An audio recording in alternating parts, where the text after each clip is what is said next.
everybody, and welcome to the Cabinet tonight.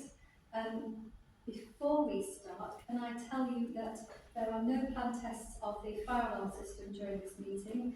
If the alarm does sound, please exit the building quickly and safely. Do not use the lifts. Please leave the building by the main route, which is this route. If that route isn't available, it's the route to the back of the room. Once outside the building, please make your way to the old marketplace at the front of the town hall, which is the emergency assembly point. Do not re-enter the building until the committee clerk has given authorisation. And in the event of a security incident, delegates should remain inside the secure area of the town hall unless unsafe or they are instructed to evacuate.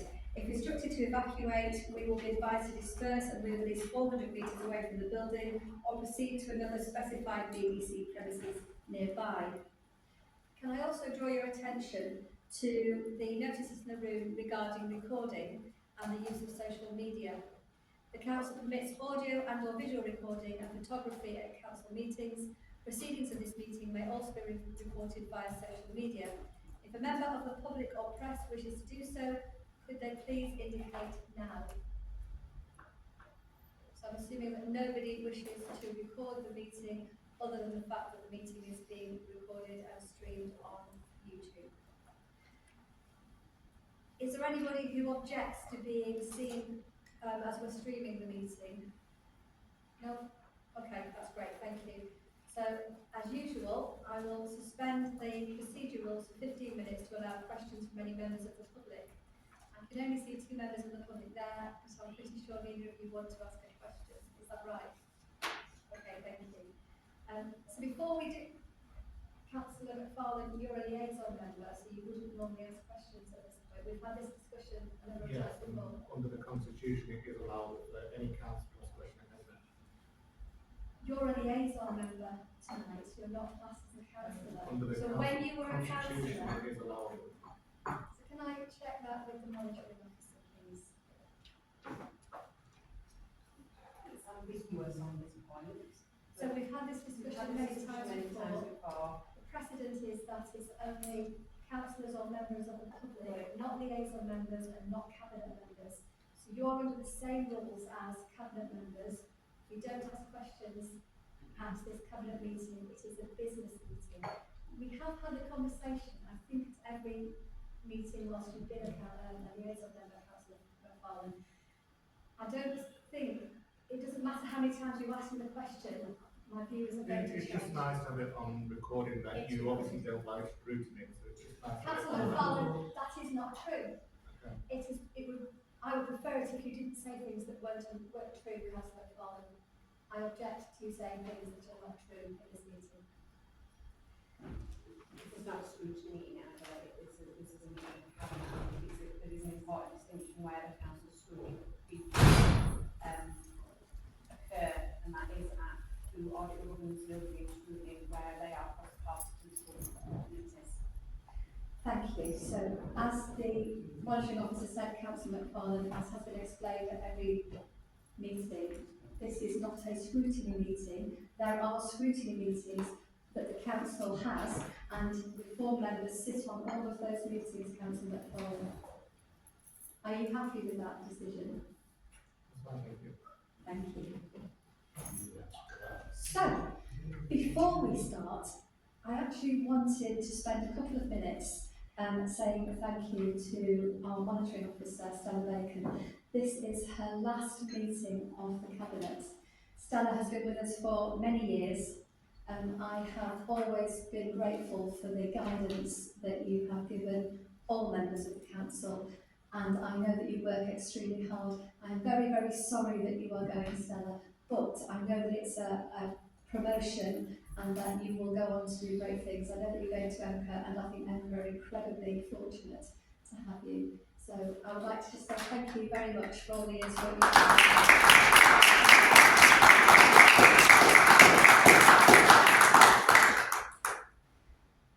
Okay, so if we could go to apologies for absence, please. Yes, thank you, Chair. No apologies. Thank you. Are there any declarations of interest by members? Or by officers? No, thank you. If we can go to the minutes of the meeting held on the 5th of February 2026, these are for approval. These are on pages 7 to 20 on your agenda.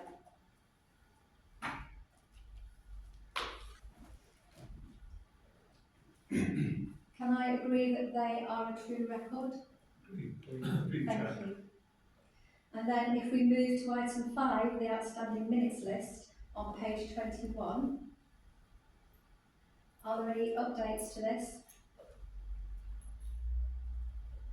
No, thank you. And then if we move to the forward plan on page 25, are there any comments or questions? No, thank you. So then if we move to item 7, which is the report of the Cabinet Member for Neighbourhoods, Councillor Pulp, on page 39 of your pack. Councillor Pulp. Just struggling to find the papers on the computer at the moment as we speak. Would it be helpful if we move to the next item? Yes. Okay, so if we move to item 8, Got it. Councillor Pulp. Yeah, thank you for that. Struggling with the old IT system we've got over here as well. This report gets covered on how BDC is transforming waste management. Bassetlaw are adapting to the many challenges of glass and food waste curbside collection by taking a comprehensive, responsible, forward-looking approach. The Council is fully aware of potential emerging financial pressures which are identified within the medium-term financial plan. The Waste Management Transformation Project, titled The Path to Waste Management, consists of 4 linked work streams: route optimisation, the people agenda, infrastructure and communications. The programme aims to ensure the smooth transition from the Council's existing service arrangements to a new model to incorporate curbside glass collection, weekly food waste collection, and improve operation efficiency through route optimisation technology.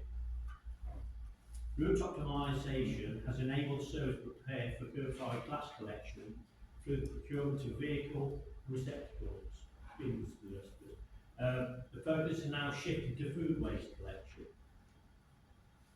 Detailed procurement work has identified that DEFRA capital allocated for Bassetlaw District Council is just under £1.1 million, and this may be insufficient. Current marketing price suggests a requirement of over £1.2 million, creating an estimated shortfall of £126,000. Any additional funding required will need to be met through the Council borrowing through competitive procurement, may reduce costs. The National Policy context is a major driver of change. The Environment Act introduced extended producer responsibilities, requiring packaging producers to fund the life cycle costs of their products. However, no ongoing revenue funding has been allocated by government for the additional operating costs of weekly food waste collections. The implication for Bassetlaw, which we are obviously interested in, is these costs are currently estimated at approximately £800,000 per year. The figure will be refined as disposal processes and operation details become clearer. A revised waste management policy has been produced to replace the current one and support operational strategic changes, and is attached to the report. The policy sets out updated operating standards, residents' responsibilities under Section 46 of the Environment Protection Act 1990, and aligns with the Council's Vision 2040 commitments to maximise recycling and minimise general waste. This policy replaces the one currently on the Council's website. The report recommendations are contained in section 6.1, 6.3. I'd just like to mention the transformation of the workforce is not just something that's happening within the waste management team across the whole of the authority. And I'd like to acknowledge the work for various officers through the authority, and for Councillor Slade, who's obviously been involved with the transformation team. Thank you, Chair. Thank you, Councillor Paul. We'll minute that. Mr Clark, when are you available? Have you anything to add? Nothing to add, Chair, but happy to help with any questions anyone might have. Thank you. Are there any questions or comments? Just any computers now come up with papers. Councillor McFarlane. Thank you. This is a very welcome report in terms of food waste collection.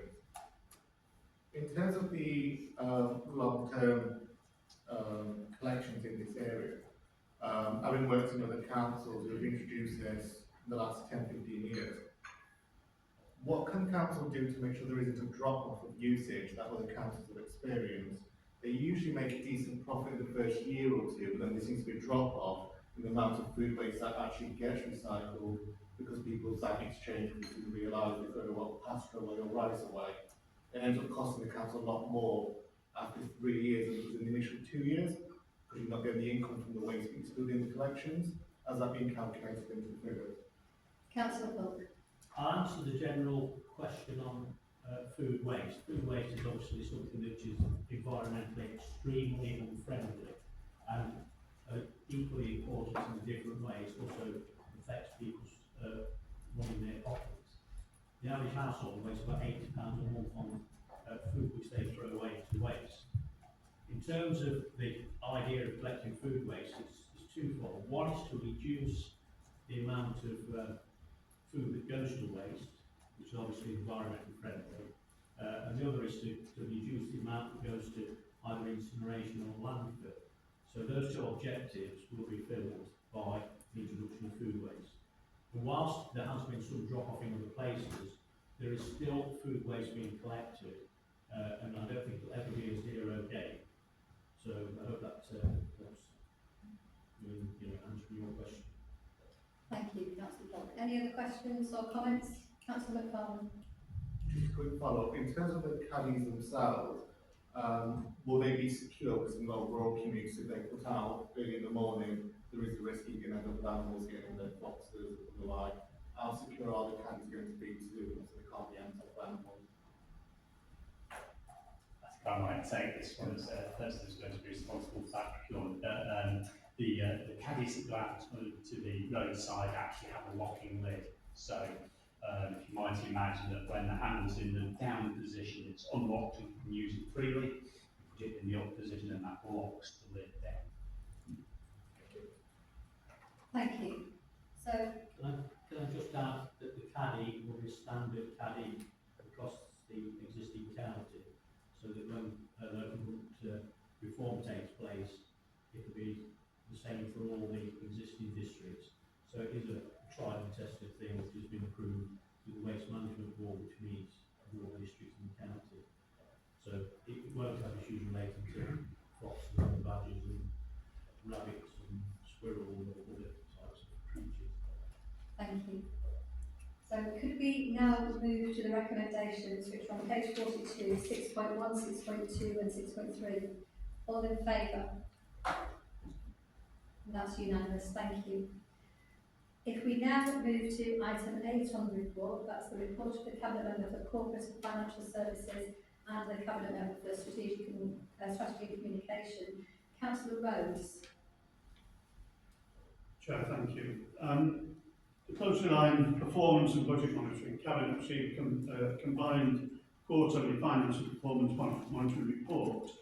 The first report in the new combined format was presented at the Cabinet meeting on the 25th of November last year.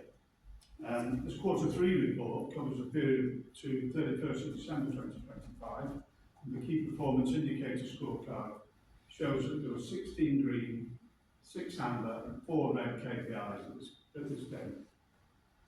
Table 1 of the report shows that the quarter 3 forecast position for general funds is a deficit of £293,000.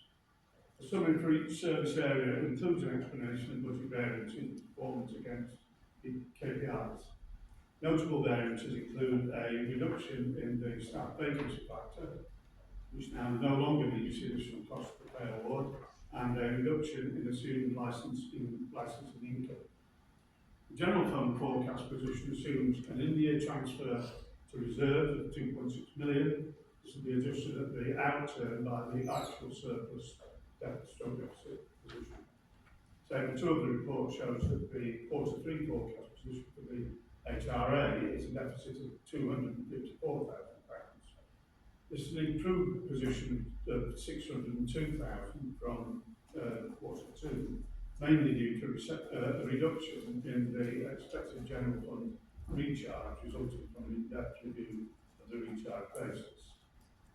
The 2025-26 budget includes savings proposals totaling just over £1 million. On the 31st of December, £280,000 of these proposals have been achieved with a further £715,000 on track to deliver in forward this financial year. Less than 1% of savings proposals have been identified as being undeliverable. The Q3 live capital programme totals £71 million and Table 6 includes information on the progress of key schemes, including Newgate Street surgery, which is nearing completion, and the private sector redevelopment by demolition works have begun. Q2, Cabinet received information on the results of the independent financial assessment from LG Improve, which confirms a strong and resilient financial position. This analysis is further supported by the recent release of SIPCA's 2024-25 Financial Resilience Index, which shows that there's been a marked improvement in the Council's financial sustainability from 22-23 to 24-25, with all indicators having moved from a higher risk to medium or lower risk over the last 2 years. Chair, the recommendations are shown under section 6 of this report. Thank you. Thank you, Councillor Rose. Mr Wildman or Ms Lidditt, do you have anything to add? Nothing to add, thank you, Chair, happy to take questions. Thank you. Are there any questions or comments? Councillor McDonald. Thank you. A good question. With the ongoing situation in the Middle East and the threat of higher energy costs and inflation, how much contingency is built into the budget for this year should we experience increasing inflation and energy costs? I think it's pertinent for the Chief Finance Officer to answer that. Thank you. So, when we set the budget, there is always an assumption made about inflation. The whole point in having reserves is that we've got that contingency in place that should inflation increase more than what we've already included in the budget, we can call upon those reserves in that position. Thank you. Are there any other questions or comments? So if we move to the recommendations, which are 6.1 to 6.6 on the report, before we agree at 6.2, we are asked to determine whether or not any further action is required to address areas of underperformance or no further action is required. So we can see that of all the performance indicators, there are 4 which are underperforming. Of those 2 options, may I suggest that Cabinet members will take those underperforming issues to our relevant meetings with officers to look at how we can address them? Yes. So with that proviso, all in favour? And that's unanimous, thank you. So if we now move to 8B on the agenda, which is the council chamber and hybrid meetings. Again, Councillor Rose, this is you. Yes, thank you, Chair. The Council currently has 2 town halls, members will be aware, where historically council and committee meetings have taken place. Meetings have not been held in Retford Town Hall, sometimes due to planned building works. This report brings forward an exciting proposal to enable Series Suite to become a dedicated council chamber for democratic functions, which would enhance accessibility and make access to democracy more inclusive. There are a number of issues with the current setup. The audio equipment currently used is no longer reliable, as we all know, due to its age and is starting to fail on an ongoing basis, with frustrating technical issues experienced during council meetings. There's currently no ability to live stream or hold hybrid meetings, which is something the government is currently consulting on introducing.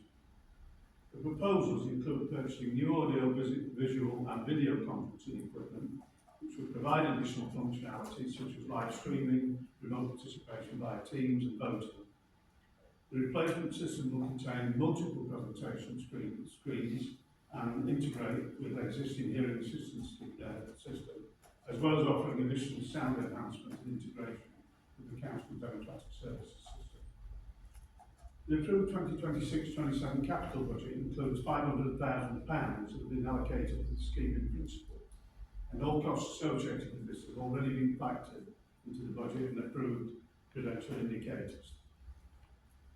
Initial indications are that the estimated cost for the scheme are expected to be around £250,000, well within the original allocation for the scheme.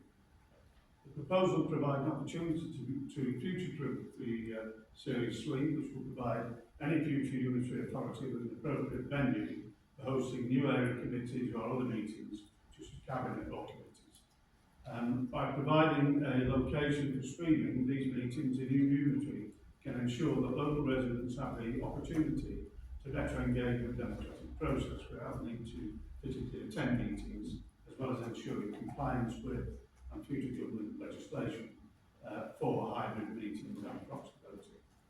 The recommendation of Chair includes in section 6 of this report. Thank you, Councillor Rose. Councillor Dix, on Mr Bressington, do you have anything to add? Nothing to add, Chair. Thank you. Are there any questions or comments? Councillor McFarlane? Thank you. I welcome this report. We've all had to experience how terrible current microphone systems are. The other thing I would say about the recording and stream of meetings, it's just disappointing that a motion was passed on this 4 years ago. The council to take action on this, and it's taken 4 years for that action to be taken. This could have been done 4 years ago, and the cost probably would have been a lot lower. So it's great that it's happening, but why did it take 4 years to get to this point? I'm not sure that really we can make a determination why it didn't happen 4 years ago. Councillor Rose? Well, of course, 4 years ago we were under the then government period of local government finance cuts. We didn't have the money 4 years ago. We're now in a situation where I guess it's fair to say the circumstances have changed considerably. There is an urgency about it because of the government's policy on local government reorganisation, and we need to address that and ensure that this particular room is fit for purpose, meets the government's requirements for hybrid meetings, and will serve as an important space for the new unitary authority. Thank you, Councillor Rivers. Any other questions or comments? Councillor Paul? Yeah, I'd just like to welcome this, Chair. I think it's more accessible, enabling the public to sit at home and watch meetings. I know that someone's in this room will watch the county council meetings, things like this, and I'm pleased that the council is doing this, and certainly I think involving the public is what we're about, and this is a step in that right direction, so we're supportive. Thank you, Councillor Paul. And I think you're right, Councillor Rose, after 14 years of cut after cut after cut, it was very difficult to do anything extra when we were trying very hard to keep going with the things that we were actually doing. Is it a question, Councillor McFarlane? I'd just like to tell the argument that the money wasn't there from the central government. It's a very strange argument to say that now the government's giving you more money to provide services, instead of spending that on frontline services for the public, you're spending it on better microphones for cameras. Councillor McFarlane, what's your question? Just my question is just a comment really about priorities. This is a business meeting, and I've invited. And the business now is whether or not to vote whether to approve this funding, and I'm saying that is this the right priority to spend £500 million or up to £500 million on microphones when there's frontline services that could be spent? We're not spending £500 million on microphones, Councillor McFarlane. I don't want to extend it. No. So, all in favour? Thank you, so that's unanimous. If we now move to item 9 on the agenda, that's the report of the Cabinet Member for Housing and Estates. Councillor Shearer. report is to seek approval to carry out a minimum statutory 6-week consultation with all tenants, leaseholders and other stakeholders on a new housing repair policy.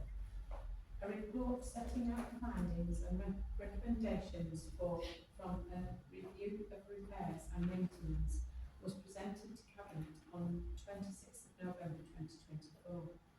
Amongst other actions, the review highlighted that a key driver for improvement in delivering efficiency in the repairs service would be undertaking a full review of the current repairs policy attached to Appendix 1.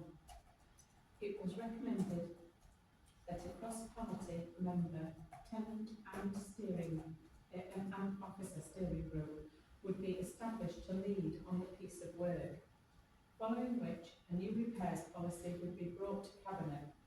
The steering group, supported by the housing consultants appointed for this work, has been meeting since the 31st of March 2025 and have prepared a new draft policy attached to Appendix 2.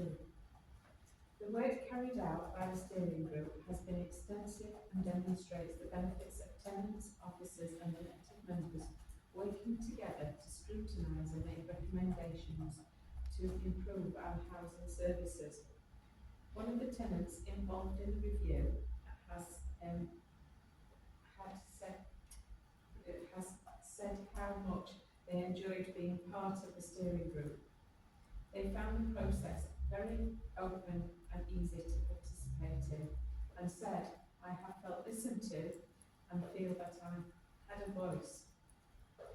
Where a discussion about the proposal to make a change took place, we reviewed all of the relevant information together and were then able to make a mutual decision on the recommended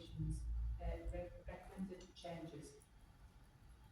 The draft repairs policy, which was last reviewed in 2014, also now takes account of changes in legislation since that time, including Homes Fitness for Habitation Act and our law.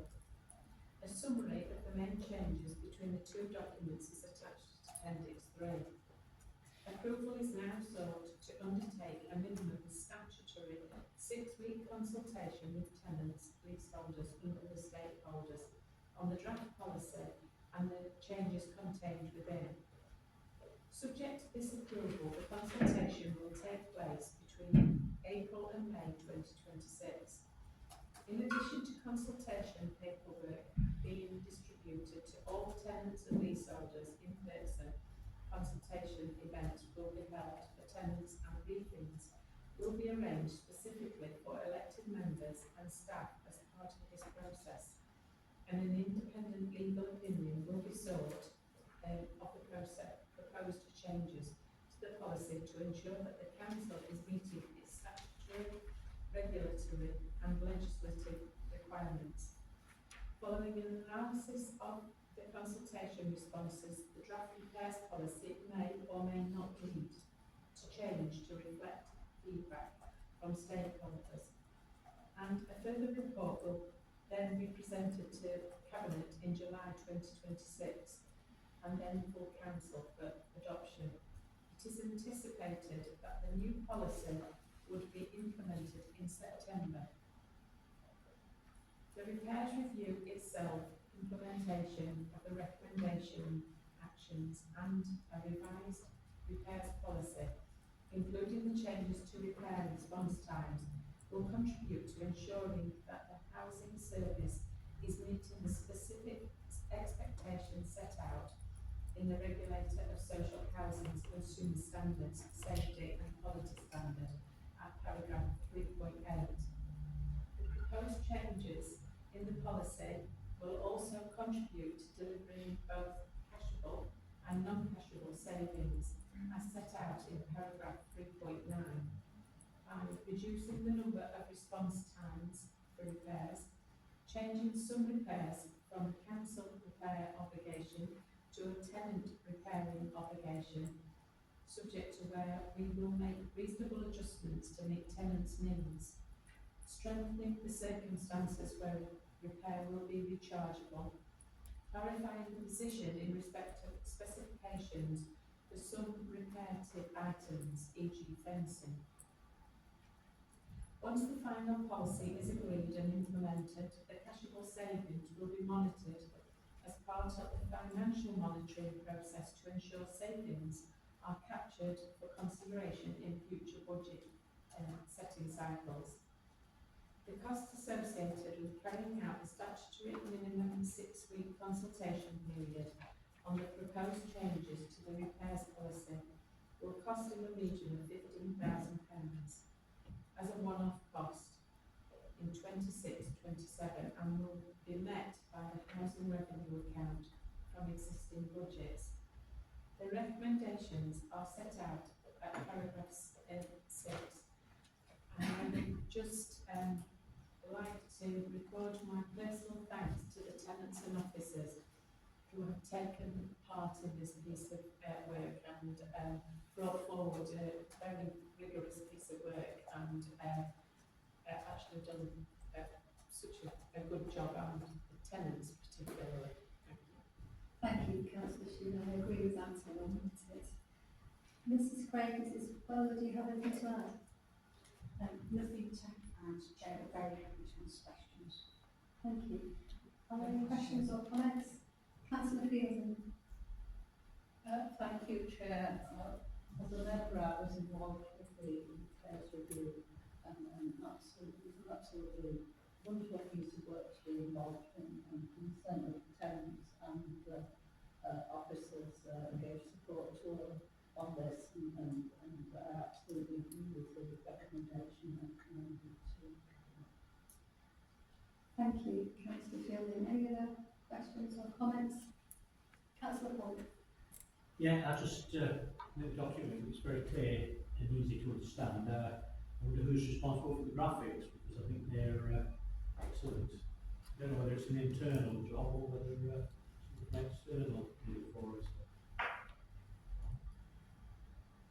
Was it internal or external? I believe that they're internal graphics, yes. Excellent. I thought I recognised the work. Thank you.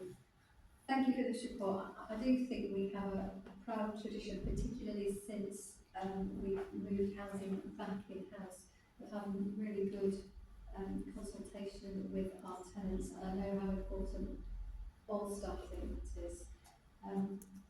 So we're voting on, Councillor Scotland. Sorry, Chair, I'm sat down here, it's hard to see me, on me. Firstly, I welcome this report, and I'd like to welcome Marie Nelson to the Cabinet tonight. And first of all, say pass my own regards to the housing repair team that are out every hour. God sends repairing our tenants, looking after our tenants. They do an amazing job. I think that needs to be recognised. The amount of consultation that this is going to have to take over the next 6 weeks, I'd just like if you could elaborate on how we're going to include everybody within the consultation, and have we found out what possibly works better than others, and we've just keep our views on that. Thank you, Councillor Scotland. Mrs. Bowler or Mrs. Craig?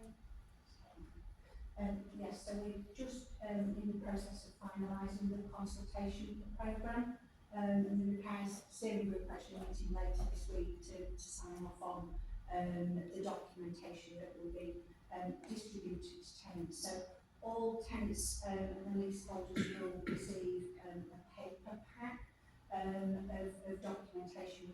We're very aware that some tenants, particularly in the rural areas, aren't digitally as savvy as other tenants. So a pack will be provided in paper, which will include a covering letter explaining the purpose of the consultation, setting out the timetable for consultation.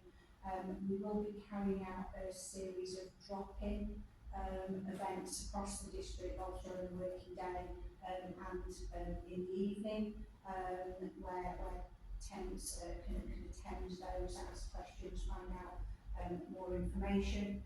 there'll be a copy of the existing repairs policy, the draft repairs policy, and a summary of the differences between the two documents. There'll also be a paper questionnaire, but also an ability, QR code or something similar to be able to complete that questionnaire online. All of the consultation will also be available online. Tenants, leaseholders will be able to fill out the questionnaire either at the drop-in event or the paper copy or an online version. There'll be a free post envelope to return the questionnaire, entry into a free prize draw for returning the questionnaire. We're also going to take similar briefings, drop-in sessions for elected members to attend and find out more, ask any questions and make any comments that they have, and likewise with staff. We anticipate that consultation will start immediately after the Easter break. We don't want to be consulting during the school holidays when people may be away, and run through to the middle of May, after which there'll be an analysis of all of that feedback. The repair steering group will meet again to review that, make any changes depending on the feedback received to that policy. The policy will be brought back to Cabinet. We're aiming for the 14th of July Cabinet. Thank you, Mrs. Gray. Any other questions or comments? No?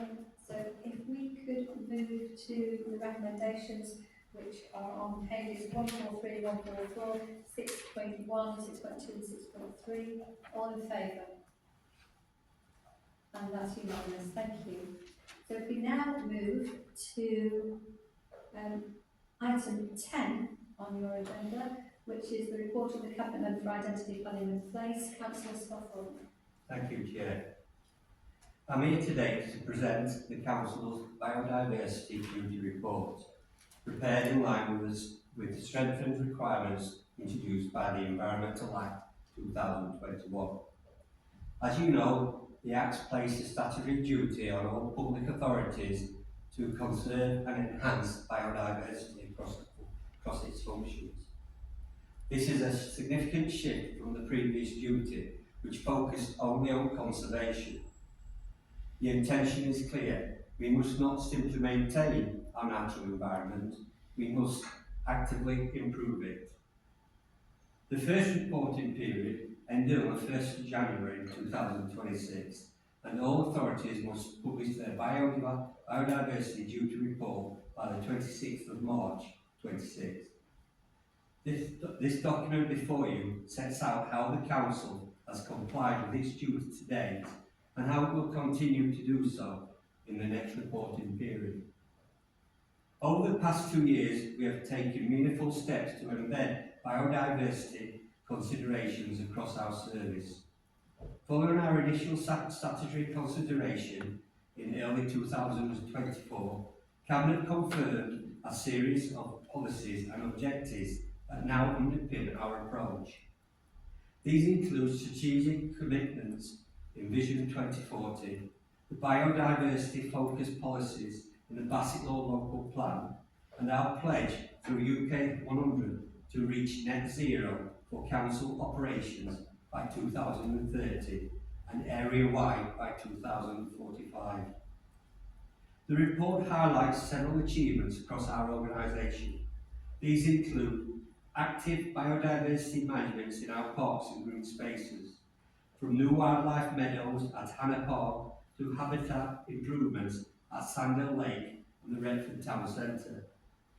Significant tree planting introduced more than 2,000 trees at Kilton Forest Golf Course, alongside sustainable deadwood management to support species diversity. Improved public access to green spaces, helping residents connect with nature and support well-being. Stronger partnership working with organisations such as Nottinghamshire Wildlife Trust, Natural England and the Environment Agency, particularly around natural recovery and natural flood management. The establishment of one of the country's first habitat banks, ensuring that biodiversity net gain from developments is delivered locally. A strengthened planning framework, including the Biodiversity Net Gain SPD, and the creation of a dedicated ecology team to ensure that biodiversity is embedded in new development. Looking ahead, the report sets out our planned actions for the next reporting period. Recognising that responsibility for duty to transfer to the new Recognising that responsibility of the duty to transfer to the new unitary authority following local government reorganisations.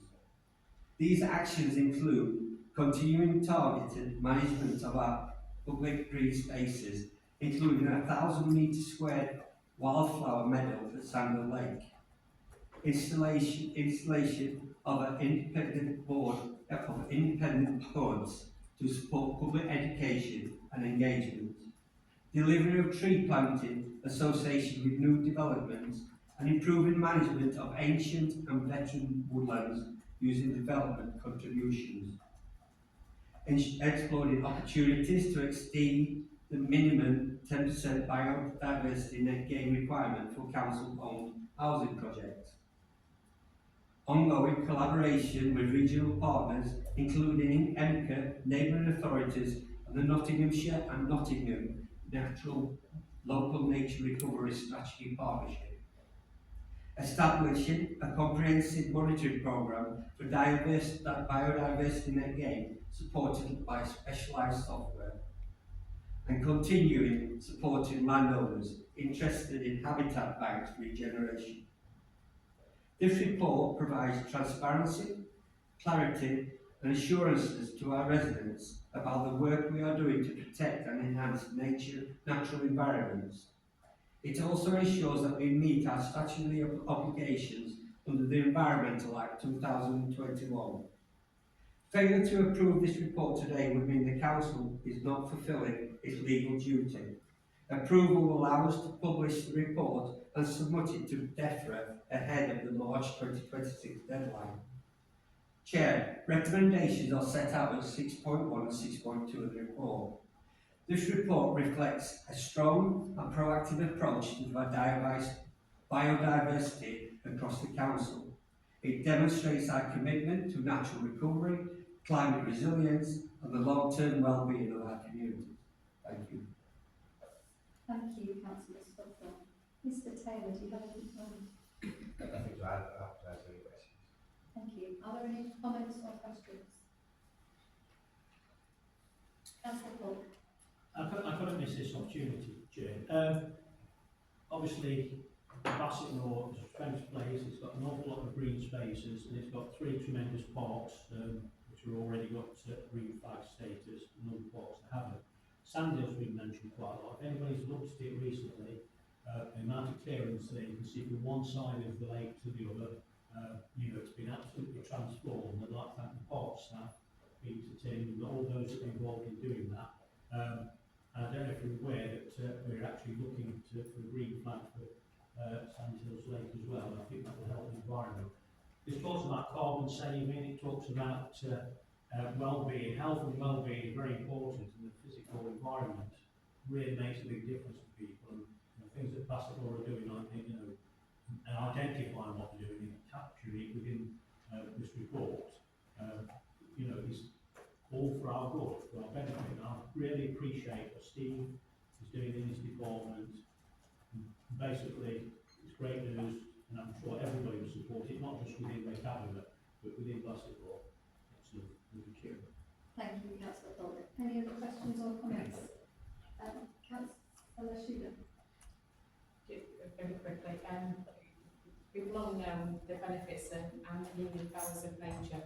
I really, really welcome this report in improving the emotional health of our communities by clearly outlining the importance of our green spaces in building a better future for us. Thank you, Councillor Sheila. Councillor, I want to call you Councillor Fraser. Councillor McFarlane. Thank you. I really welcome this report, and I welcome working with Councillor Polk about the green flags that we've got 3 and hopefully 4. A lot of parish councils take a lot of care in our rural communities of their local parks and got responsibility for that.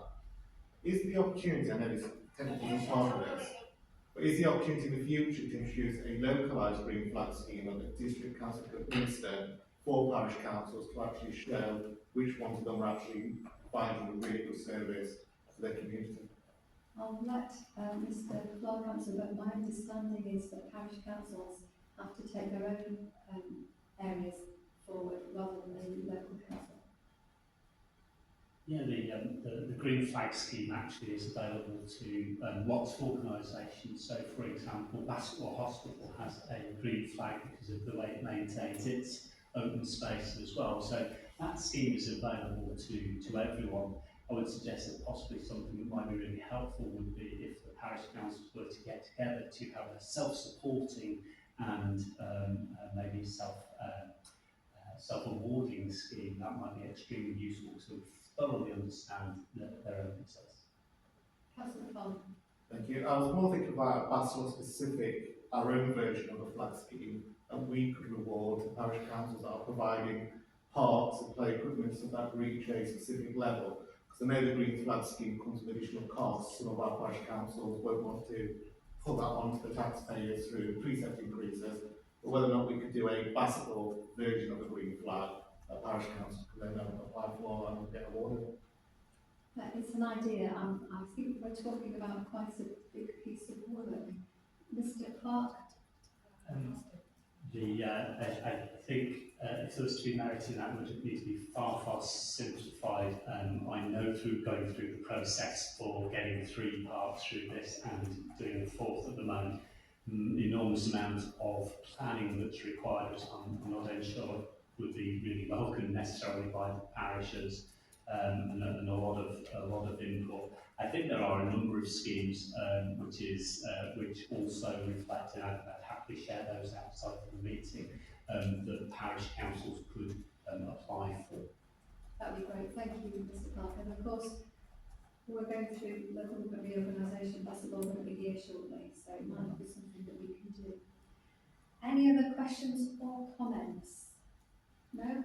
So then, if we move to the recommendations on page 243, 6.1 and 6.2, all in favour? That's unanimous. Thank you very much. We now move to item 11 on the agenda. That's the report of the Cabinet Members for Governance. Councillor Evans. Thank you, Chair. This proposed update of the street naming and numbering procedure ensures that Council is compliant with current legislation requiring that all properties, both residential and commercial, have a unique postal address. This is achieved by having in place the correct processes and procedures applicable to the public, other organisations such as emergency and postal services, and to developers. This is a thorough report that is factual and logical. It is all-inclusive, wide-ranging and relevant to varying situations and circumstances. The added bonus is that it is written in plain English and is therefore reader-friendly and understandable. Ultimately, it ensures the right information gets to the right person. There are, Chair, 4 recommendations. That's 6A, D, C and D. Thank you. Thank you, Councillor Evans. Mrs. Bacon, do you have anything to add? No, I can answer any questions if there are any. Thank you. Any questions or comments? Councillor McFarlane? Thank you. I would just say I'm disappointed that 4.7 in the report is being taken out, and that's the consultation with the relevant parish or town council. I think that is really important if we're going to get town council, parish council and town council to buy into development. A lot of them are very reluctant, that they don't want new developments. That community engagement in picking local names of new streets is really important. I think that is a bit of a I know so that's not really needed. I think it could have been kept. It's been a balancing exercise between the amount of officers that we've got to administer and not wanting to ask for additional capacity. And equally, when we do voucher consult, we don't get responses back. So if we were getting the engagement, it would have been something that I've left in there. But the amount of time, the majority of the time, it's still response. Councillor McFarlane. Thank you. I recently speak to Councillor Warren Limber, because I know there was a consultation meeting in Beckenham where local residents did put forward their proposals, and they were very upset that they weren't taken forward and they weren't used. Is there any reason why they weren't? Because they weren't given any feedback as to why that wasn't taken forward. I think one of the things is where the policy, how it's currently set out in the word, it's not easy to understand. And normally, I can't talk on a case-by-case basis, I've not got any details of that file before me tonight, but the majority of the time it's where it doesn't fit our policy requirements for naming conventions. I think the new policy, how it's set out now, makes it easier to use. So, as I was saying to Councillor Evans tonight, if somebody without any legal background was to build a house on a plot of land, when they're thinking, what do I call my property, this talks them through it. So ultimately they will come up with a name that will be compatible, so we can avoid these situations where somebody sets their heart on something, builds their house with a name in mind, and then comes to us to name it, and it's not possible. Thank you, Mrs. Bacon. Any Councillor Evans? As a town councillor, I can make you all aware that the majority of proposals for street naming and numbering are usually acceptable to town and parish councils. I'm speaking from experience, because when we do have some concern, we have certainly always got back in touch with street naming and numbering and had some negotiation around something that might be seen as might be problematic. Thank you, Councillor Evans. Any other questions or comments? I have to agree with you, Mrs. Bacon. When I read the policy, I thought it was very readable and easy to read and not go, goodness gracious, this is hard to plough through, unlike I think our last policy was. So thank you for that. If we go to the recommendations on page 259 to 260, 6.1A to D, all in favour? And that's unanimous, thank you very much. If we now move to item 12 on our agenda, the report of the Cabinet Member for People and Transformation, Councillor Slater. Okay, thank you. So it's my great honour to introduce our Equality, Diversity and Inclusion Annual Report for last year. It sets out the progress we've made in meeting our duties under the Equality Act and delivering our equality objectives. So over the past year, we've seen real progress across all 5 of our equality objectives. We've strengthened accessible communication, where our website continues to maintain a 99% accessibility score, and we've continued to communicate through both digital channels and printed materials so residents can access information in the way that suits them. Our services have become more inclusive, with the tenant support wellbeing service extended to 2027 and an online repairs system that gives tenants greater control and flexibility. We've also invested in accessible leisure facilities and made improvements at Bassetlaw Library. We've worked hard to foster good relations across the district, supporting pride events, remembrance, Sunday services, Holocaust Memorial Day, and a wide range of community activities. The Youth Council has helped young people engage directly with local democracy as well. We've also taken major steps to tackle inequality and improve life chances. So the Council achieved a gold standard DAHA accreditation, and we expand our skills and STEM outreach work through the British Skills Hub. The Skills Audit also assesses the opportunities and challenges shaping Bassetlaw's local labour market. By addressing these challenges, Bassetlaw can shift towards a more dynamic, higher skilled and inclusive local economy.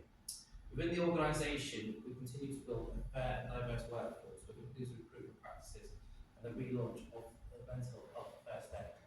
I also want to highlight the strengthening of our approach in 2026, where we've established a new EDI working group and we are deepening our collaboration across the district.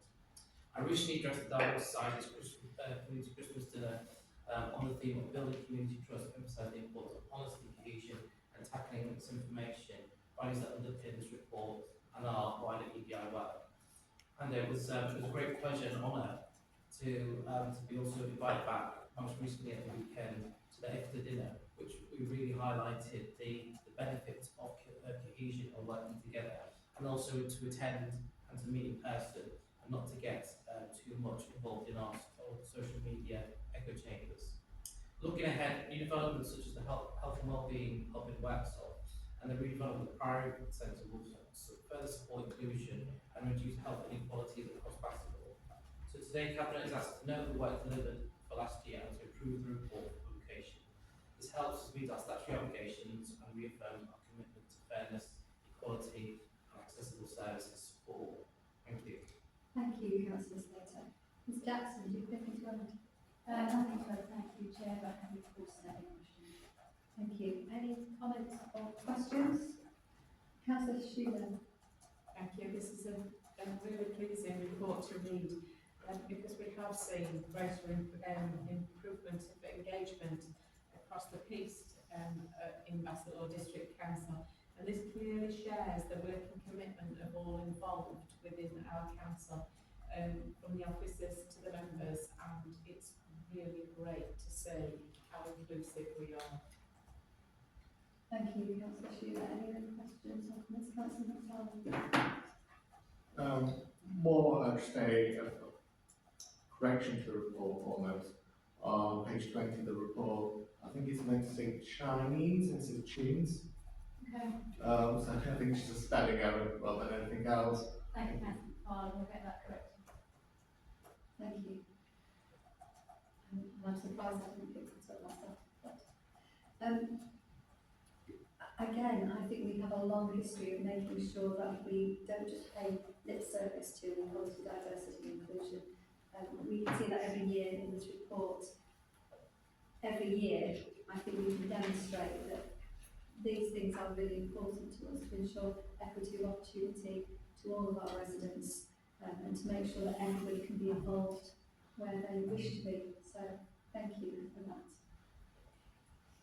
The recommendations are on page 282, 8.1. All in favour? And that's unanimous. Thank you. So now we move to item 13. And I know that at least one of the people in the back of the, two of the people in the back of the room have been waiting, possibly with bated breath, for this report. So this is the report of the Cabinet Member of Business and Skills, Councillor Adams. Thank you, Chair. The Step Fusion and Trent Clean Energy Supercluster update. The purpose of this report is to update Cabinet on progress for the Step Fusion programme at West Burton and the wider Clean Energy Supercluster initiative, outlining achievements, ongoing work and forthcoming milestones. So, the strategic context. The UK government continues to position nuclear, both fission and fusion, as central to the future energy mix through major investment commitments and the 2025 Golden Age of Nuclear announcement. Fusion is now a core pillar of the National Clean Energy and Industrial Strategy. Regionally, the East Midlands Combined County Authority, EMCA, growth plan places the Trent Supercluster as a flagship opportunity for global leadership in clean energy, innovation and employment. For Bassetlaw, Step Fusion and the redevelopment of the former West Burton, Cotton and High Northern power station sites presents a once-in-a-generation opportunity to create thousands of skilled jobs, strengthen supply chains, attract investment and reinforce the district's Vision 2040 ambitions. The Step Fusion programme progress. Concept design tranche 1 is complete, and the programme has now moved into tranche 2A, focusing on the design refinement, technology development and early planning processes. So the key updates: the economic impact assessment, March 2025, confirms significant long-term jobs, GVA uplift and skills benefits. Site characterisation and master planning are progressing well. Development Consent Order, DCO, Stage 1, public consultation launched January 2026, running until 11th of March 2026 across 13 venues. Workforce expansion. Capacity at West Burton is increasing to approximately 120 professionals. Community engagement. The Fusion Energy Cafe celebrated its first anniversary. School and public outreach remain strong and building. Research and partnerships continue to expand through Midlands universities. Major milestone due in 2026 include the appointment of the construction whole plant partner. The Trent Clean Energy Supercluster programme process. The Supercluster launched at UKREIEF in May 2025 brings together West Burton Fusion, Cotton, small modular nuclear powered reactor data centre campus, and Hyman, Hydrogen and Green Innovation Hub. Recent achievements include £3.25 million MCA funding secured to support skills, infrastructure and programme design. Skills Collaborative established through a memorandum of understanding between MCA and UKAEA. Skills Mapping Commission is underway to assess current capability and future workforce needs. The report is due later this month, March 2026. Transport and Infrastructure Feasibility Study progressing. Stage 2, due April 2026. Major investment announcement, Holtec, EDF UK and Tritax propose £11 billion small modular reactor powered data centre campus at Cotton, creating thousands of future jobs. Cross-regional governance has been strengthened, with the council playing a key leadership role. Bassetlaw District Council workstreams. Continued support for the joint programme manager role with NCC and MCA. Recruitment of STEP skills and engagement officer and spatial engagement officer to strengthen local delivery. Expansion of STEM engagement, including large-scale events, new maker spaces, 3D printing clubs, and the Royal Academy of Engineering funded Step Forward initiative across 21 primary schools. Planning application received for the new UK IFS modular data centre building at West Burton. Recommendations are outlined in section 6 of the report. Thank you. Thank you, Councillor Adams. Mrs. Berryford, do you have anything to add? Nothing to add, Chair, but happy to take any questions. Thank you.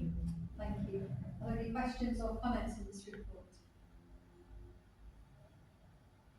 No? Well, I have a comment to make because I want to repeat one of the things that you said, Councillor Adams. You talked about Bassetlaw being a global leader in terms of STEP, in terms of nuclear fusion, and I think that's something to be really proud of.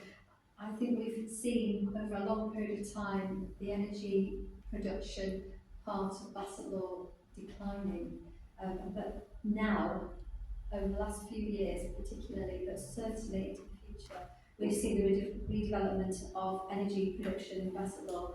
This is green energy, and it will provide, and is beginning to provide, both well-paid and highly skilled jobs for our residents here in Bassetlaw, including our children and grandchildren, because we're talking over the next 30 years that this is going to be developing. And as you said, we are world leaders with working in partnership with STEP. So I am really, really pleased with this report and the way that we're progressing. So with no more ado, Councillor Suffon. Yes, Chair, I'd just like to put my input on this from the young people of Bassetlaw's perspective.